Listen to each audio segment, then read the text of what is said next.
fellow music lovers. Thank you for visiting my channel. My name is Caesar Pink. Let your mama down. Let your mama down. Let your mama down. Baby, please. Today we'll be continuing my series on 15 underrated guitar players. Today we'll be doing Andy Gill of Gang of Four. Before we get started, please like and subscribe. All of the proceeds from this channel are donated to the Arete Living Arts Foundation. And if you would like to support us, you can join our Patreon page or make a one-time donation via PayPal. It's all tax deductible.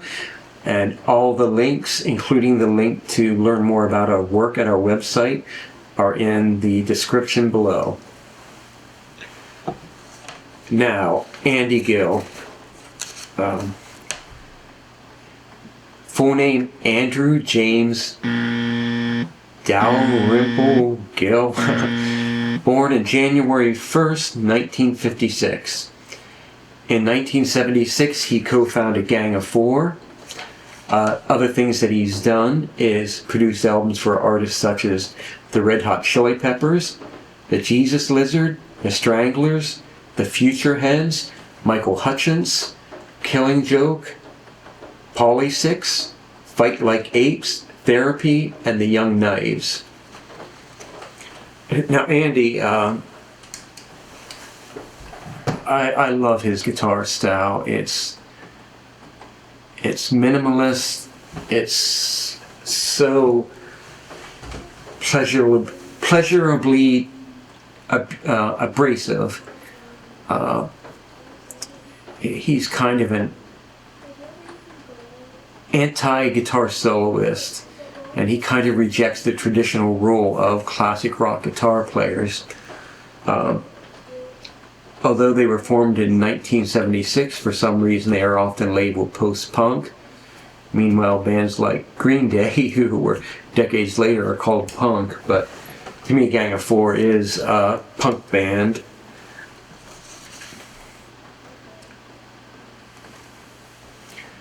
Now, let's begin by watching a live performance of the song He Had Sent in the Army. It's from Erg, the Music War, made in 1980. If you haven't seen it, there are a lot of amazing performances in it. It's worth checking out. And just keep an eye on him and a guitar player. There are some things in here that are kind of astonishing. But here we go. Gang of Four, He Had Sent in the Army.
So that's Gang of Four.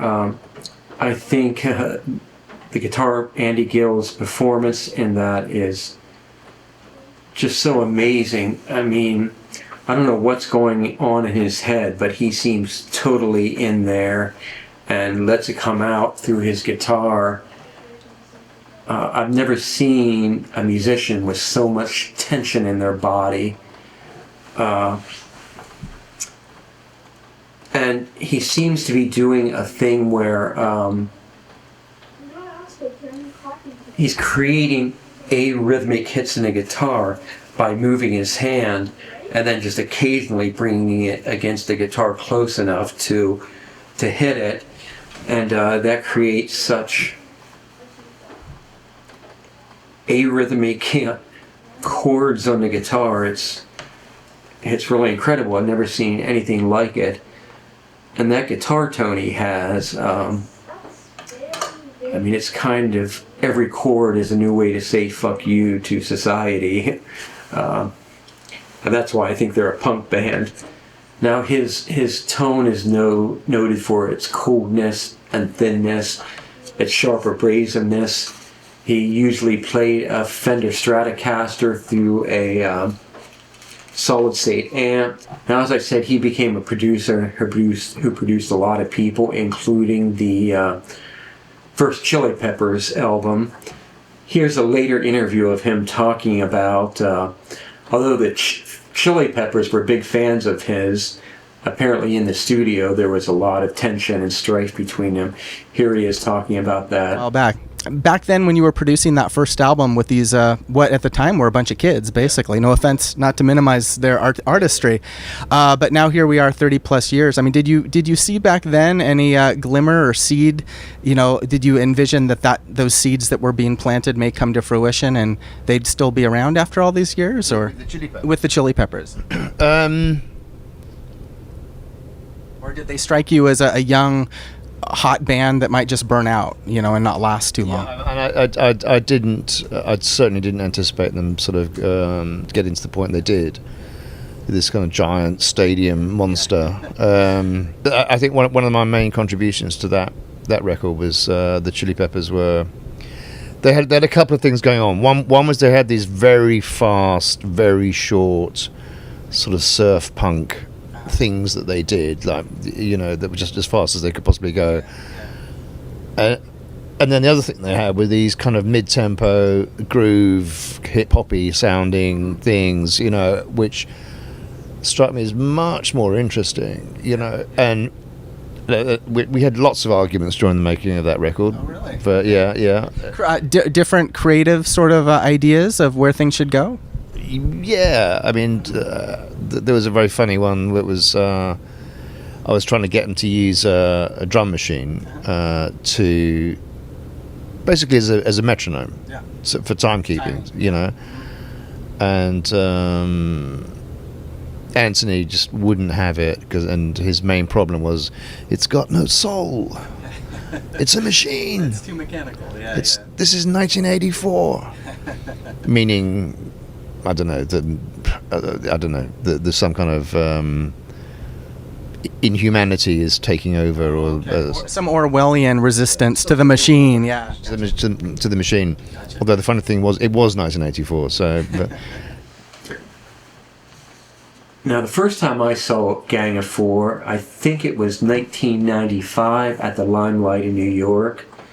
They were still pretty young men at that time, although they had already broken up. And we're now returning. But just an incredible concert. One of the songs they played was Anthrax. I think that's what it was called. And there were parts where the singer was singing, Andy would come up to the mic and speak rather softly and academically, like he was giving some kind of professor's teaching. And I think he was talking about something in the music business or about love songs and politics. And then he would take these little musical, I'm not sure if you call them, they were noise cellos basically. And he'd come out and torture the guitar for a while and then just throw it. And then he would go talk again for during the singing again. The roadies would bring out a new guitar. He would torture that for a while, throw it again. And they repeated this 3 times.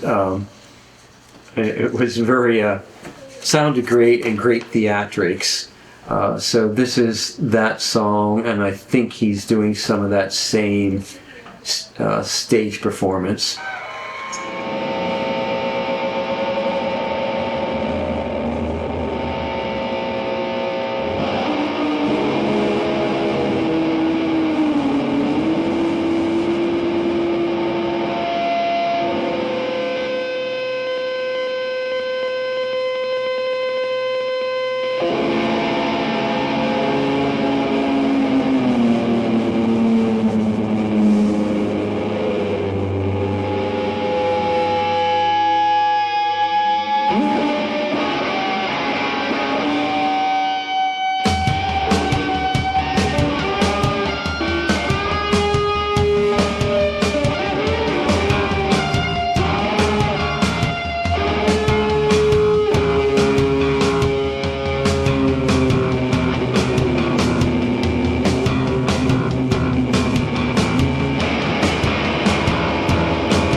The thoughts I'm thinking won't think them again. My head's not empty, it's full with my brain. The thoughts I'm thinking like piss down a drain. And I feel like a beetle on his back.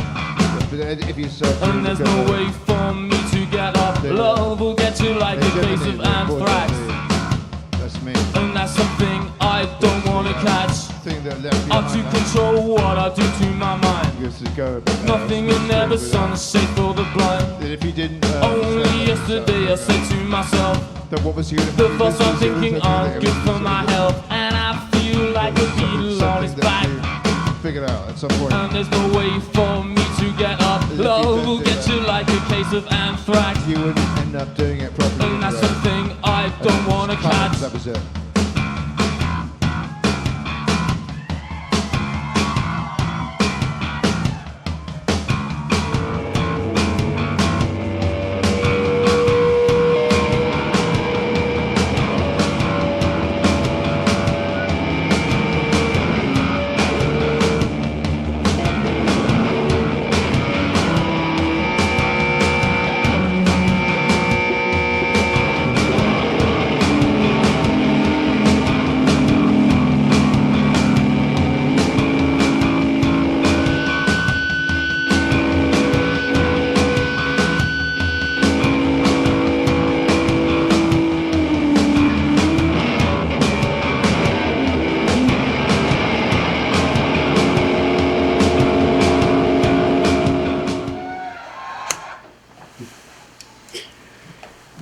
Now, to me, the sound of a distorted guitar bouncing off the stage is a beautiful thing. But, you know, when a guitar player or any musician plays with noise or uses atonality, a lot of technically skilled musicians will say, well, that's just a sign of not having talent. It's just making noise. Anybody can do that. But if you turn around and ask those same musicians to do what they're listening to and condemning is doing, they're not able to do it. You know, and the thing is, if you're going to play the wrong note, it has to be the right wrong note. Otherwise, it won't work. You can't just play any wrong note. It has to be the right one. And I think Andy Gill was a genius of noise. He turned it into a high art. Now, a rather sad thing about Andy, and what year was it?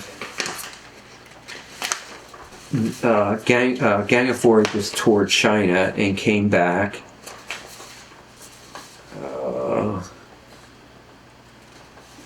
November of 2019, I guess it was.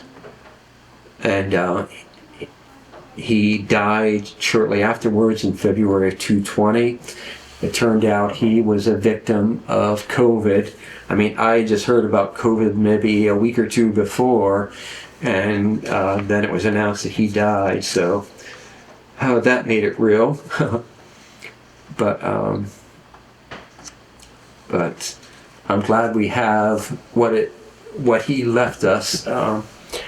After he died, the Gang of Four did one more tour. It was this year. I saw it, and it was fun. It was great, but it wasn't the same. And even singer John King seemed like his voice was a little ragged, and maybe it was time for them to quit. But for us in the audience, it had a very good communal feeling, like, especially in these times, with the politics of these times, it makes their lyrics sound prophetic. And to those of us who were there in the audience of my generation, it felt like we were united in the fact that we were standing together in opposition of what was happening in society, and what out-of-control capitalism and greed was doing to not only the United States, but the entire world.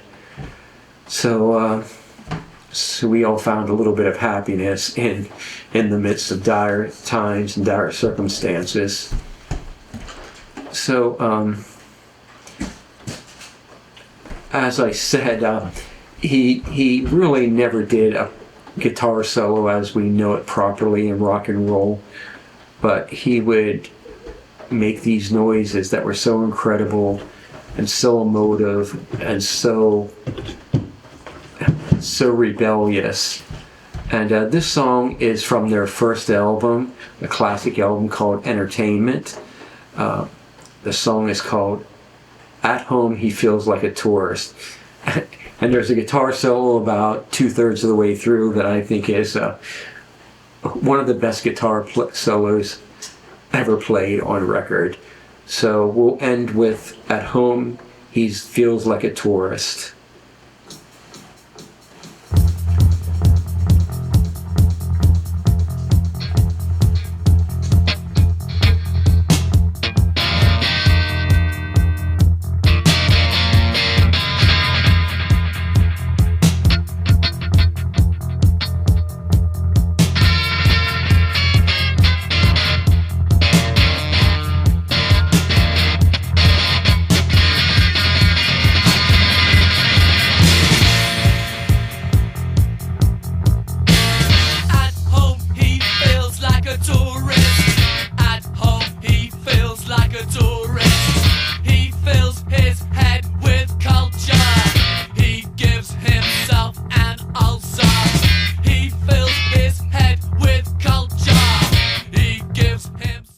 Again, what you hear there, those angular, off-kilter guitar chords, I think are just lovely, and each chord makes a statement in its own.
I think that was what I was referring to as the quote guitar solo. But he continues on in that vein when the last verse comes in. Let's listen to that again just for the love of it. Big jump for me, big jump for me, big jump for me. 2 steps forward, 6 steps back, 6 steps back, 6 steps back, 6 steps back. small steps for him. Jump for me, big jump for me, big jump for me, big jump for me.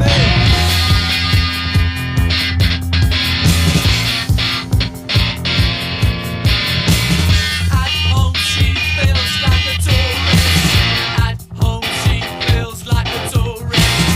She fills her head with culture. She gives her son an ulcer. Why make your son so anxious? You give your son an ulcer.